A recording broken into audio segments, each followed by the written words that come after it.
Summit between President Trump and North Korea's leader ends with a milestone agreement. They say they will work toward the complete denuclearization of the Korean Peninsula. CBS 2's Janelle Burrell is here now with more for us. Hi, Janelle. Hi there, Chris and Mary. Good afternoon. It was an image we have never seen. A U.S. president and a North Korean leader smiling and shaking hands. President Trump and Kim Jong-un spent more than 4 hours together. And while their agreement is short on specifics, the president is calling the meeting a new chapter.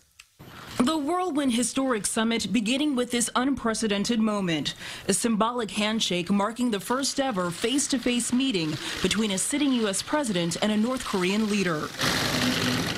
Then a closed-door meeting. They've been tremendously successful.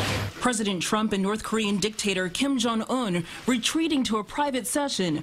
Only the two men and their translators inside before reconvening with top-level staff. They're very worthy, very smart negotiator. The president, who turned 72 this week, praising his 34-year-old counterpart as they sat down for a final session in their day of meetings, signing a written statement before parting ways.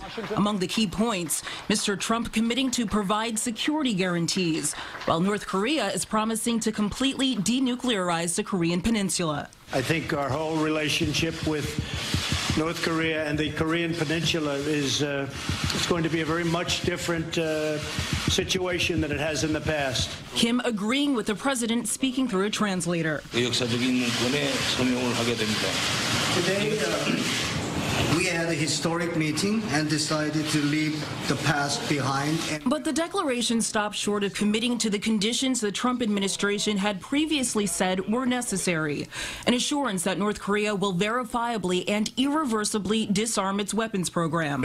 Reporters pressed the president on the issue during a news conference. It'll be achieved, Mr. President. Well, it's going to be achieved by having a lot of people there. And Chairman Kim is on his way back to North Korea, and I know for a fact as soon as he arrives, he's going to start a process that's going to make a lot of people very happy and very safe. It's an about-face for the two leaders who just months ago were trading nuclear threats. Mr. Trump previously referring to Kim as Little Rocket Man. The two smiling and shaking hands for the cameras. The president even showing Kim the United States presidential limousine. In an interview with Fox News before leaving Singapore, the president was asked what made his approach to brokering a deal more successful than previous administrations. They had a policy of silence. That's not the answer. That's not what you have to do.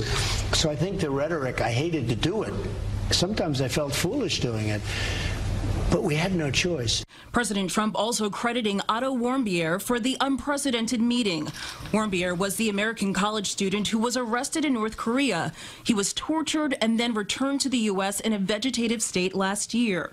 He died days later. Without Otto, this would not have happened.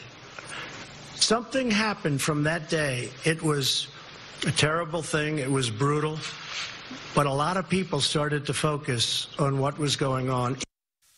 Mr. Trump told reporters that North Korea has already begun to destroy some of its test sites.